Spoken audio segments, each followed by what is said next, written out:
This is the podcast about the meaning of concepts in business.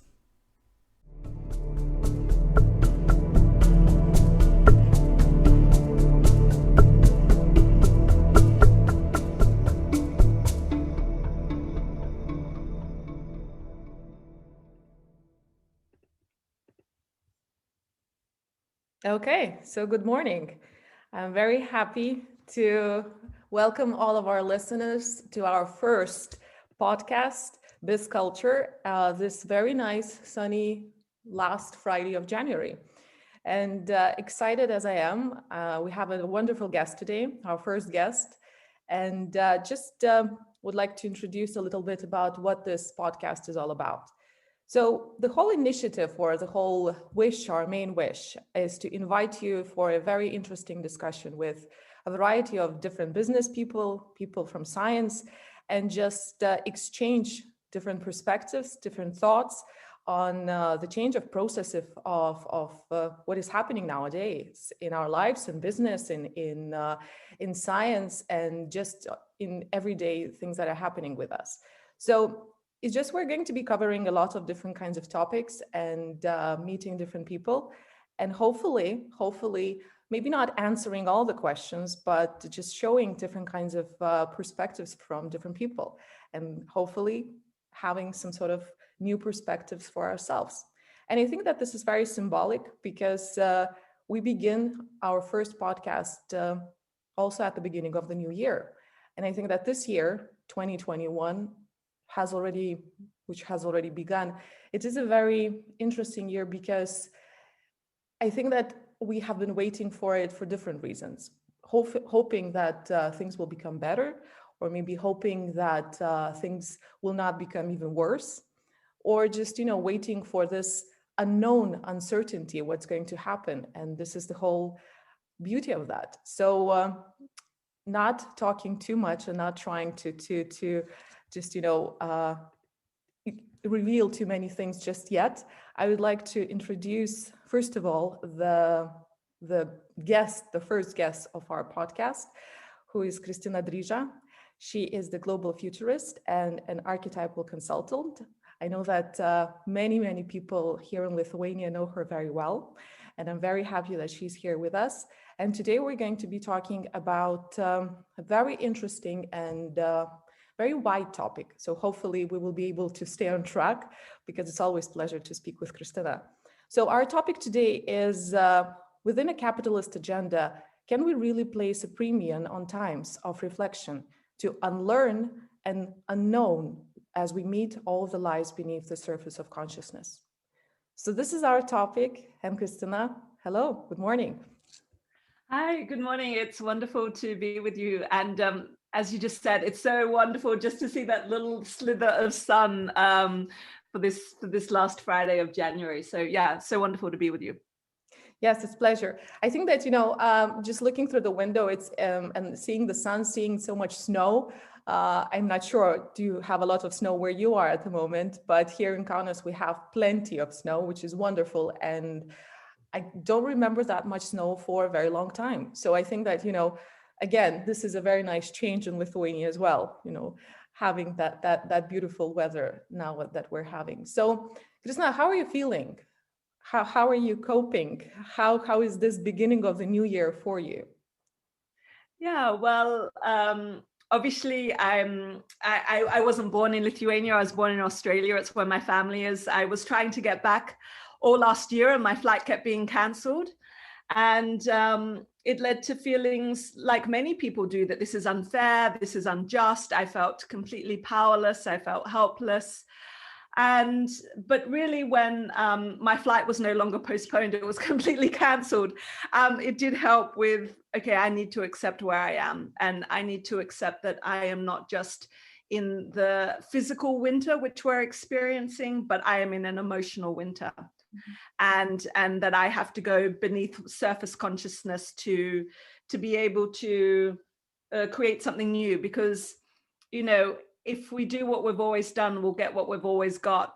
And so it's been this perfect opportunity in a way to get out of habitual and repetitive consciousness and really descend into the void, because something new can actually only come from that something new. So I would say I'm still living in the void, but because I love mythology so much, and the myth of Hades and Persephone is one of my favorite, I eagerly await the spring equinox and for the flowers to come up from the ground. But also while I'm here, you know, and I'm currently in Jodkanta to see the snow too myself, to look and feel beneath the ground and know that even though it looks like there's no life, I actually know that the seeds underneath the ground are where all the potent germination and creativity exists. So I'm still tapping into the creativity that exists in the fertile void. Yes, you have been mentioning this idea of void quite a lot, and I love this this thing as we were speaking with you before. Do you think that Do you think that a lot of us nowadays, this is what we are actually feeling, that we are in the so-called void, this uncertainty, this unknownness, you know, of what is going to happen, and should we be afraid of that, or this is just something that's very natural, and we should, as you said as well, we should accept that and just, you know, wait for what else is there, you know, wait for what is going to happen in spring, or, you know, here so far. Absolutely. I think it's definitely when we can embrace, but we can't always get to that level. So sometimes not even, you know, sometimes even it's so hard to even accept. So we have to go then to noticing, you know, there's a spectrum, you know, I think that we forget we have a spectrum of emotions, not just the extremes. But I think what this is really asking of us now is to have new frames of growth. So flux, constant change, death and rebirth, not just linear, like on one upward trajectory all the time, because, you know, rhythm is like a keynote of nature. Our life is expressed and experienced as rhythms of nature. So we are nature. What we breathe out affects the world around us. We exist within an ecosystem. And sometimes I think we forget that cycle of, you know, birth and growth and full bloom and harvest and decay and death and rebirth, they occur in the sun, the moon, the seasons, the plants, the animals, and businesses and humans. So lack of rhythm can be really disastrous in a business because, you know, we cannot break the rhythms of nature, only ourselves against them.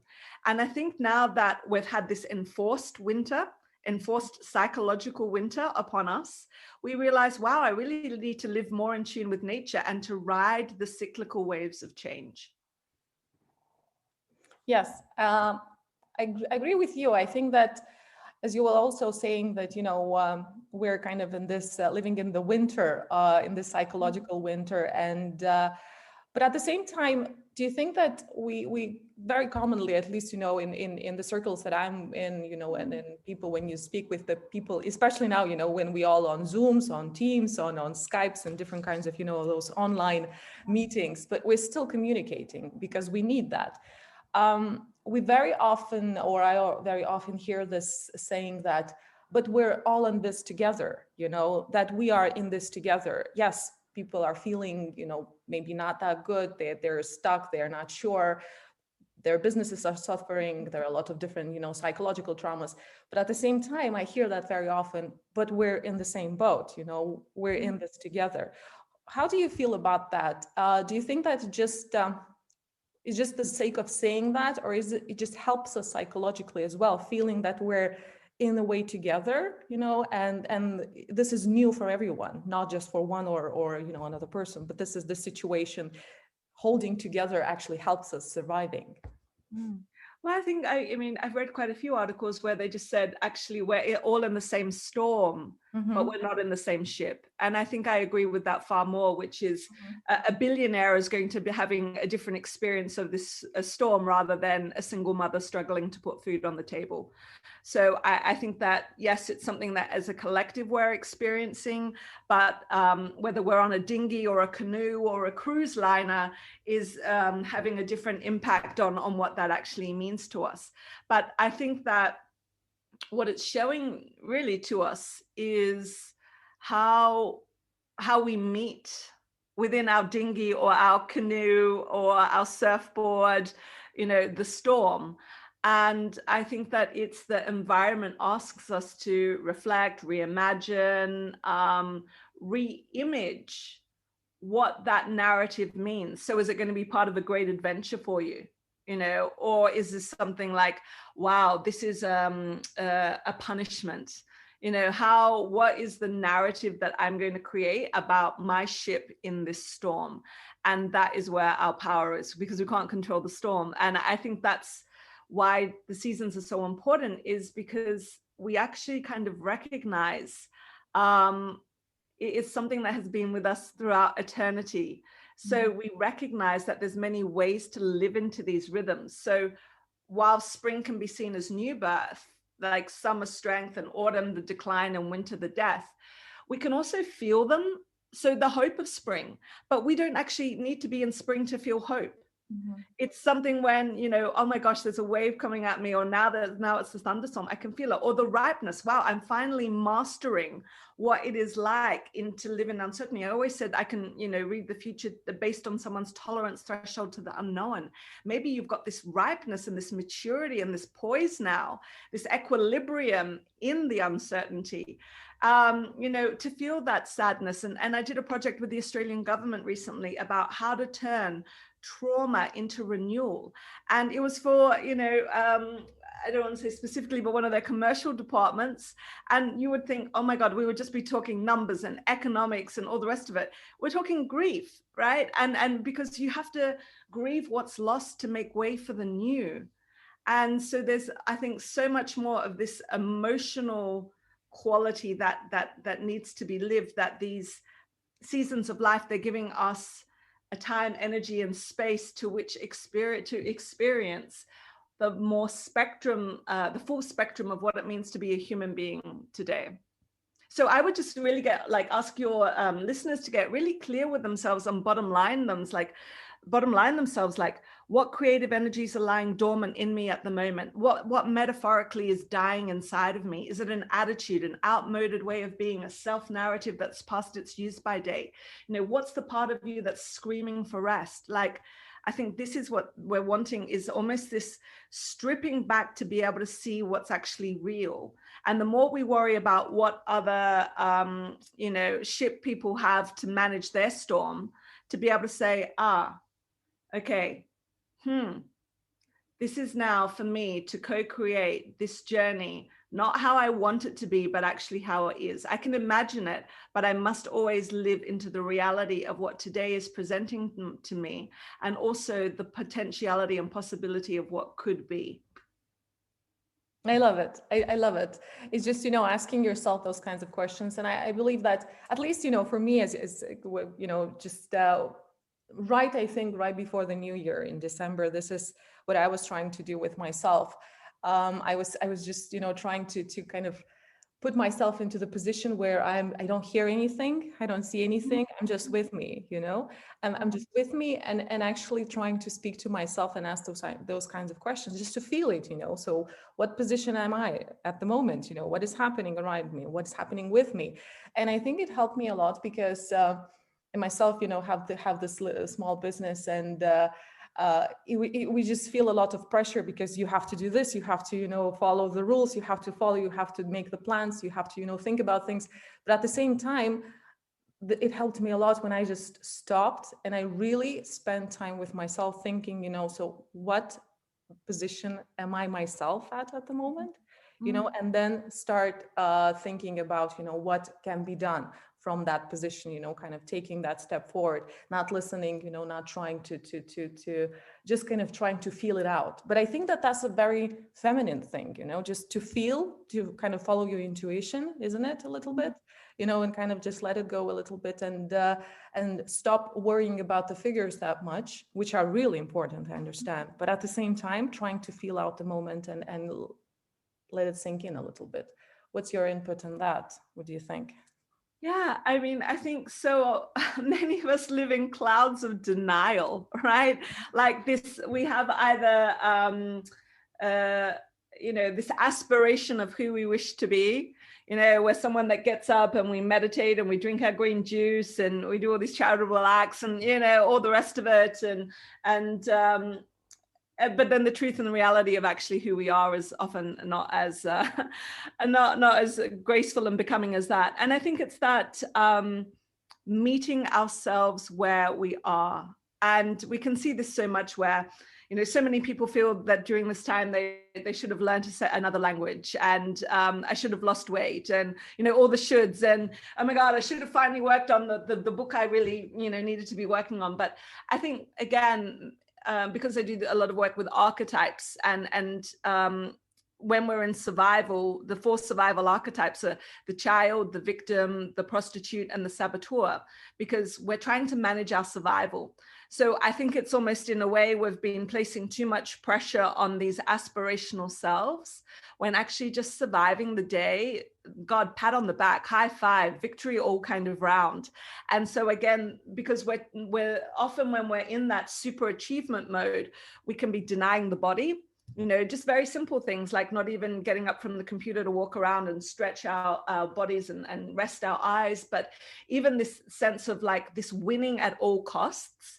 I said I'm going to do this and I'm going to do this, rather than actually the moment my body is saying, I'm tired, I need to rest. Or even like on a wider perspective saying, this isn't the right time for this.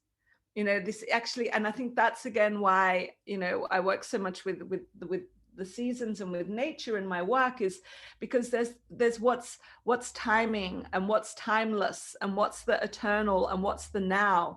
You start kind of reconfiguring what is the priority. And I think that again, when we're in this panic-stricken mode to achieve, we just live very much in our heads. We shallow breathe, ask someone, what's going on in your environment around you, and they probably wouldn't even be able to notice. They've just like got tunnel vision, because when we're in a traumatic state, we go into tunnel vision. And so we can just see like that to-do list and everything I haven't done on that to-do list. I forget that there's a greater world that exists around me. So I think so much of this at this time really is being able to recognize that we're in a moment of transition. It usually is never any sense of perfect. It's a bit like if you can imagine a DJ and 2 records playing, there's crossover before it fades into that new song. And, you could say that to 2020 to 2021, or even 2020 to 2022. We're going to be in the crossfade for quite a while yet. So let's not go sing that perfect hymn tune that one day we will be there, but we're not there. And I think that, again, what is it in these moments of desolation and hopelessness and power that we actually learn? And often we realize where we do have power, and it's where we haven't been displaying it. Yes, the transition period. I think that this is something that we have to somehow realize ourselves, that we're at the moment, and stop expecting that, yes, now we had the bad days and the good days are coming, but just accept the fact that we are in the process. What kind of process, it's a personal, psychological, whatever process that is, but you have to somehow understand that this is the transition process, and just, live with that. Stop expecting, for the better days, because I think that this very, very often it drives us, that, okay, I had a bad day today, so tomorrow I will definitely have a good day, or I'm worth of a good day, so you kind of have this image, that I will definitely, or something will definitely be better. But of course, we shouldn't. I think that you were also mentioning, and I've read that in the article, when very commonly people or business people, and whatever, we just kind of, we tend to focus a lot on this spring, on the ripening, and people kind of, they're naturally wish to stay in that moment for a long time, because this is that what brings the pleasure, brings the profit, brings something. Do you think that this is something that should be changed, but this is something that we can also kind of start thinking differently about, that not all the patterns, all the moments, they're worth living, and stop concentrating only on that spring moment, which brings us the most happiness, Yeah, because I think that, there's a traditional in Australia from the Indigenous wisdom saying, which is an elder once said, like, it's a rainy day, it's a sunny day, it's a windy day, it's just a day. And I think that we're the ones that, just good and bad, we're back into that kind of polarity. And I think that what we really need is to be able to be in the both and. It's like, COVID-19 is absolutely awful, and there have been blessings in it, the both and, not it's either good or bad. And I think that getting out of that binary and polarity and almost this, it's this but not that. And I think that again, what we're wanting is to be able to, like the mythologist Joseph Campbell said about myths, like they represent our human search for what's true and significant and meaningful. And I would rather place that on the value of my day, what is true, significant, and meaningful, than give it a categorization of, you just have to be having rainbows and unicorns, and ice cream all around you for it to be good. No. And I think that anyone that has been to the underworld and spends time in the underworld of their psyche will recognize that so much of our growth and our potential can only exist in those really dark times, in those periods of suffering. And it's not to run from the suffering and not to actually then say, I've suffered and now demand reward as well from it, but just saying suffering is, again, a season of life. Just as joy equally is, and not to devalue either of them, because they both just are. Yes, stop, kind of, I understand this whole idea a lot, because I used to, and I still sometimes do, yes, when you really hope for that sunny day after a very big thunderstorm, and you hope that, okay, it will make things better, then. But this is not as it is. What do you think? Because yes, as you've mentioned, and we're still kind of in this, I think that now in February, we're going to be kind of thinking that it has already been a year since we're in this situation, since we're in this process, and I think that once we went to the first quarantine, we thought that, okay, it's just, those 3 months and it's done. And after, in summer, maybe a bit of kind of release, from those different kinds of lockdowns. And then again, once again, we're in the same kind of situation. And I've noticed, again, in people and myself as well, that the second quarantine, it has been much stronger, much more painful for people, simply because now what? So now what, now there's no summer that we're waiting for. There's no, 3 or 4 months. We understand that we're in the long term for that, and there's no, so when is the end? And we understand that probably not so, soon, not so fast. So what do you think, and how you yourself were coping with quarantines, with lockdowns, with this, lack of socialization, and what's your personal situation in that? Yeah, I mean, I just like, if I can just add, like the Latin root of the word desire, it comes from deciduous, meaning away from the star, actually. And you recognize in lockdown, oh my God, I want that luminosity, because I miss that light, right? We want to belong to our own star, and we want to contribute to humanity's star. And I think we enter a crisis of meaning. And that's what I feel many people in lockdown are, is where do I find the meaning? And again, Carl Jung said, meaning makes a great many things endurable, perhaps everything. And we are meaning-making creatures. So it's really being able to say, we don't want mass-prescribed meaning, but self-defined. So for me, I am using the template of the Persephone and Hades myth. So I have recognized I am in the underworld until spring. I will not see light for another 2 months. And so what can I do that I can only do in the darkness? What is the only things that I can actually do where I'm now hibernating, wearing the equivalent of like my pajamas day in, day out, wouldn't know anything about a wardrobe or, basics of personal hygiene and things like that. What is it that I can now do when actually I don't have that clamoring external world demanding my attention and my engagement? What is it that I can actually only do in isolation? And when almost in a way we've all been in a way under house arrest, but also can I actually reframe house arrest to say, this is my internal monastery. So think of how much, like so many people would pay like so much money to be given time alone or time away from the still demands of life. I'm not like, if you're in a family, food still has to be put on the table. I'm not denying that. But now we actually have a legitimate reason to not go to a party and to stay home and journal or whatever it is that we wish to do, or work on our own creative project. We don't actually have to defend our choices to the external world. So I think is what I am doing for myself at the moment, which is, what are all the things that when it's a beautiful sunny day, I don't like doing? I don't like doing my admin.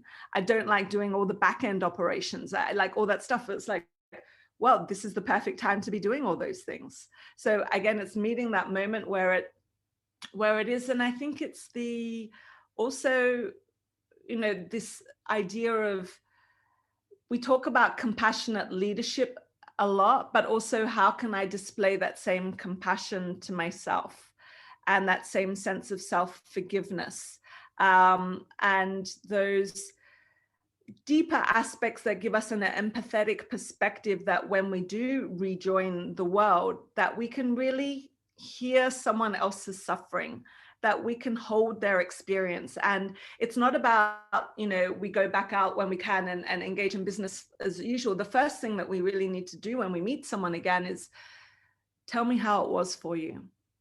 What was that alchemical container, that vessel of transformation like for you? When you went into that cocoon, did you ever believe that you would become a butterfly again? Or did you think you were going to die a caterpillar? Like, do you know that almost like being able to engage with people of what was this moment for us? How has it shaped you? How has it created you? Will actually move us forward in how we want to co-create our businesses together than in the rush just to get profit back on the bottom line. So what do you think, how can businesses, if we kind of ended on this note very nicely, how do you think businesses or business people, whatever, how can they apply the archetypes, the mythology, the nature concepts, meaning in this world of capitalism where the final profit is, kind of the driven force and that of significance for many people? How can we relate those concepts and how can we make them useful and apply them in our daily lives? Yeah, I mean, I always have said that, I feel that the most powerful futurists are filmmakers, because they give us an image to live into. And many of us don't realize the narrative capacity of our psyche, and that we're always telling stories. Like, it's almost like if I asked you how you are, there's no way you can respond but in a kind of story. But a lot of us don't recognize that what is the story we're telling to ourselves about ourselves, and what is the story we have to co-create together about what it means to be, a member of humanity today. So I think that, again, what is that story? And that's why, for me, whether it's Persephone and Hades or the Phoenix, when I look at the Phoenix archetype, it's actually not 70% burnt. It's like, you've got to be 100% ash, 100%, like down and out, like, like in AA, how they say, like, you hit rock bottom, well, then there's a trapdoor and then another, and then you can actually, from the ashes, find something and you breathe life actually into that to be the new golden phoenix.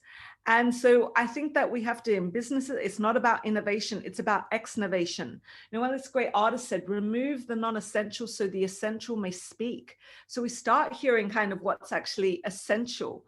And I think it's, again, being able to recognize patterns, because when you can recognize them instead of ignoring them or denying them, or worse, becoming them, not actually realizing you are the pattern, you can then work with it. And I think we increase our consciousness through the archetypal realm. They give us the coordinates of this unconscious data that we can then language in physical time and space. But businesses will often kind of say, God, what is archetypes and mythology? What are you talking about? Like, I get ancient, future, ancient, but beyond that, they like to think that they know that there's value, but they can't yet in the conscious left brain do something with it. But when you can kind of say, that Goethe quote, he who cannot draw on 3,000 years is living from hand to mouth, you realize, oh, and that once upon a time is not a fairy tale. Once upon a time is now. Everything that is occurring in these myths is actually the human storehouse of human wisdom that we can access right now. And it is that map for when we're lost. It is something that can guide us. And it's not that they're the mythic view becomes this imaginative truth, this emotional truth, which we can then marry with what our accountant is saying to us is about our numbers truth. But stories help us gain distance. They help us be objective. These are all critical CEO kind of skills that you need to be able to have. It allows you to be a meaning maker and a context giver. So is this the end or is this the beginning? Is this a reward or this is a punishment? We're the ones that create the meaning from this. And I've met many, many people, myself included, where we're like, wow, COVID gave us the excuse to say my life really wasn't working. And it almost gave the legitimacy for the transformation that, I mean, it would have happened anyway. Nature has this wonderful way of balancing us out, but it's almost this aspect to say, I was going down a really dangerous path. And now I've got the ability to breathe life into a new phoenix. And I think that's what's really being asked of us now, because there's this tension of increasing individualism with society, but what we need for societal change is the power of the collective. And this has shown us that, again, individually, we can't get through this. We can't heal in isolation. We can only heal in community. So I think the businesses that are the ones that can take advantage of this situation at the moment, I don't mean advantages in the negative sense, but I mean in the sense of how do you develop a holographic vision? What is in one is in the whole, recognizing how deeply interconnected we are with one another and to the earth. All life breathes together. So the companies that succeed are the ones that are going to say, what are the new narratives? What are the new stories that empower the collective, but also hold space for the individual too? And then we also recognize that each of our lives is a story worth telling too, but we've got to say, how are we contributing to birthing the new narrative for ourselves and for the planet? And I think that what nature is also asking of us as a wisdom keeper, like I'm not really into LinkedIn and thought leaders. And honestly, I just don't have the time of day for those people. Sorry if you're one of them. But I'm really into steward leadership, those that tend to the land, steward the land, work with the land, are the wise keepers of all the stories of ancient times. And they remind us that we really have to bow our heads and respect the ancient lands and the invisible forces of connection that allow these deeper and renewing currents of life to flow. So I think the businesses that will be successful are the ones that, as always, can marry the arts and the science, the left and the right brain, not the either or, it's the both and. But again, when you work, when you know what is sacred, you will figure out what's next. Businesses for too long have been all in the predictive model. What's next? What's next? What's next? When you know what's sacred, you already know your next step. So a lot of my work with companies is getting them to realize what's sacred. And I don't mean actually just in a religious or a spiritual sense. I mean, if you're a surfer, you know, your religion is the sea, you know, and you're in a family, it could be a particular, almost in a sense, an ethical code that you want to behave as a family, that's what's sacred and what's meaningful to you. You know that the next right step takes care of itself. Yes, I think that, you know, knowing that core, that virtue, you know, that your business or the beliefs, the common beliefs are based on, and this is something that's very important. And then once, you know, you yourself as a leader, as a business person, as a CEO, whatever, you believe in that yourself and you know that, then it's so much easier to share that and to make this, you know, not only with your employees, not only with the community, but with, you know, everyone else, with your customers, and then the shared belief. And this is how, you know, people then trust you, people know you, you know, and then you're not thinking that you are alone and you only have to think about the numbers for yourself, but actually caring, you know, about what's happening around you. This is what's going to make you successful. And then creating that new story, as you said. I love this, you know, this idea of writing the story, and especially nowadays, you know, each one of us is again turning the new page and starting to write something, and we'll see, you know, we'll see what's going to happen. I think that you know, our listeners already got a lot of interesting information, you know, that they haven't heard before, or even if, you know, they've never met Kristina, I think that now they're going to be really, really interested in archetypes and mythology, and, you know, that not thinking that this is something far, far away, I don't understand that, this is not applicable, you know, to me, but this is something, you know, this is, as you said, this is the core. we have to know those things. We should be. If I could just say very quickly, like it's like, look at Narcissus, the myth of Narcissus and what we see in social media, the myth of Prometheus and what we see as the development of AI. Like we were just talking about the ship in the ocean, Odysseus being lost on a long, arduous kind of journey. These are our lives. Do you know? And whether we want to look at Star Wars and any of the kind of, other kind of genres that we see like that, often it's the battle, not between like the dark and the light, but also order and chaos, and also being able to find that inner star, that inner light within oneself, not just only for oneself, but for the benefit of everyone else too. And so I think, again, these stories are continuously all around us. And so we say, am I going to meet this as a hero or as a victim? And to recognize that we don't go and see any film where it all works out for 1 hour and 50 minutes. It's like, no, we want to see like the protagonist down and out on the floor going, oh my God, how, like that is the story we want mostly at the moment, is the comeback story. And what we want to say to each of them is to say to each of you, I see the golden phoenix that hasn't risen yet, rise. How can I help you rise? It is not my job as a member of humanity to see you down on the ground. It's to say you're there, but it's not where you belong. Now, what have you learned there?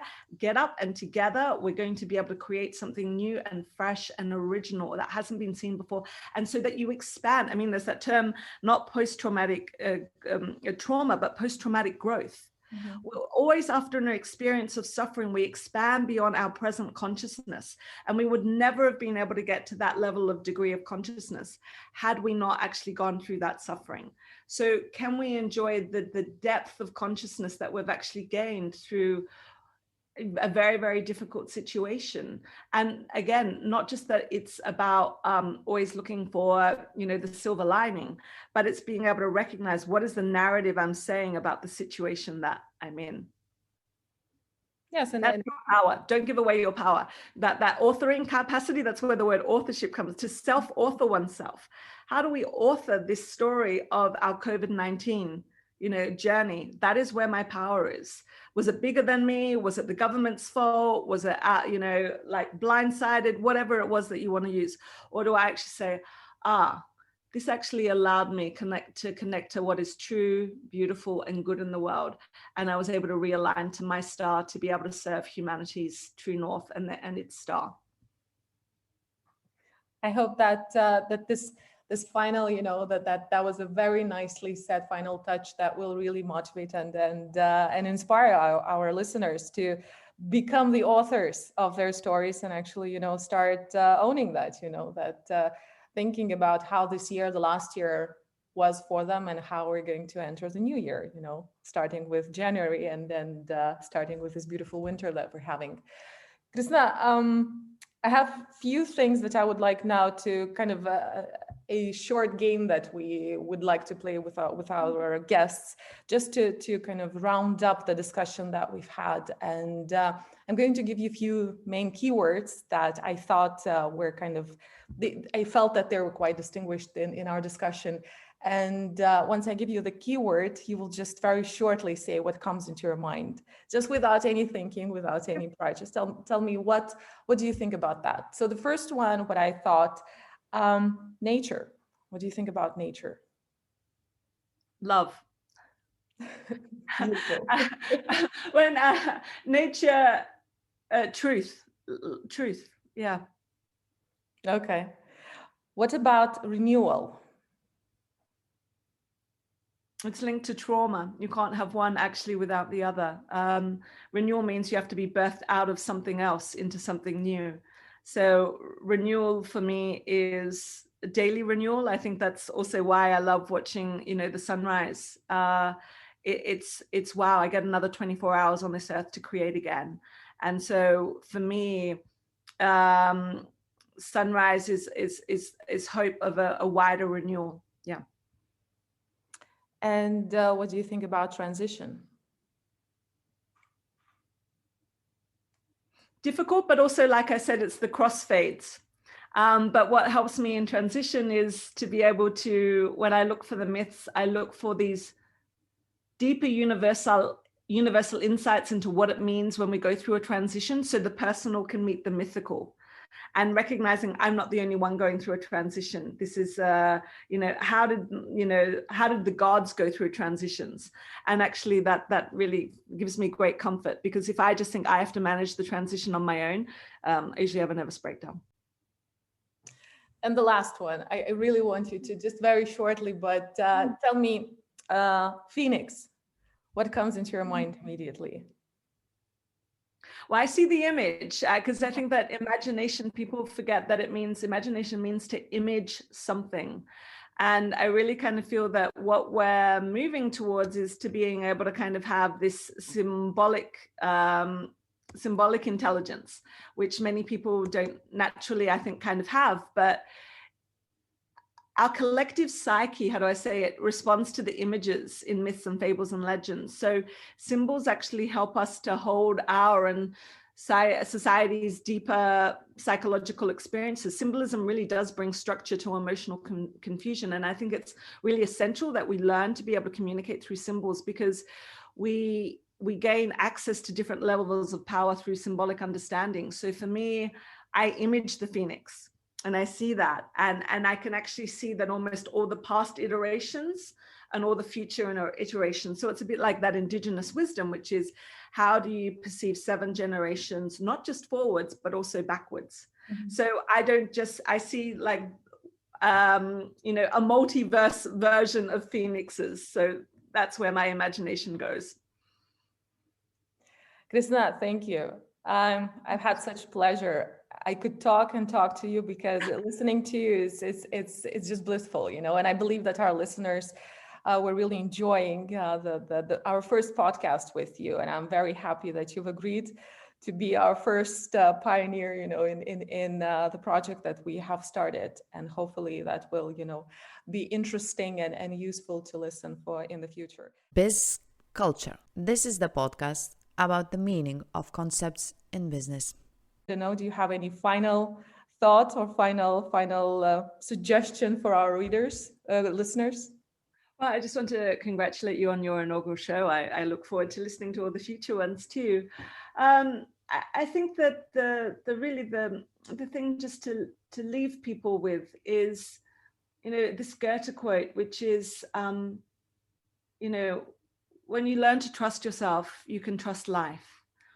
And I think that when you can trust yourself, then you can trust others. The most important thing is to be congruent with your word, so what you think and what you say and what you do, you're thinking, you're feeling, and you're willing, it's in an alignment. So my hope is that it's a wish where you don't break your word to yourself, that self-betrayal is not something that you engage in. And from there, you will be able to see where to rise. It's not a complete fresh start. We always take where we are. What I've learned from my future work is that the past is always present. The past is always in the room. We don't completely disassociate from it. We integrate it, but we disintegrate so we can reintegrate at a higher level.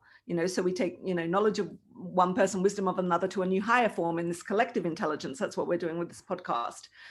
But I would really, and I don't want to use the word caution, but I really hope that 2021 is a year where listeners can say, my word is law to me.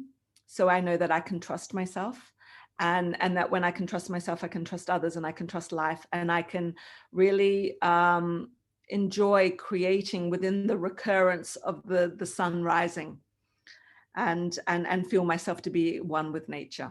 So thank you. Thank you, Kristina.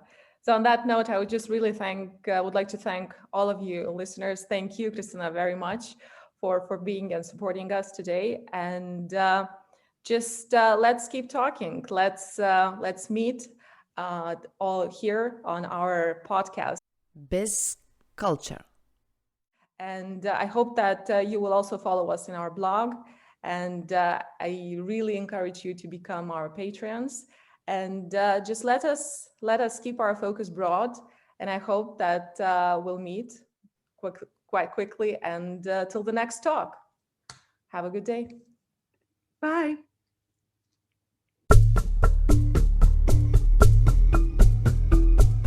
Biz Culture.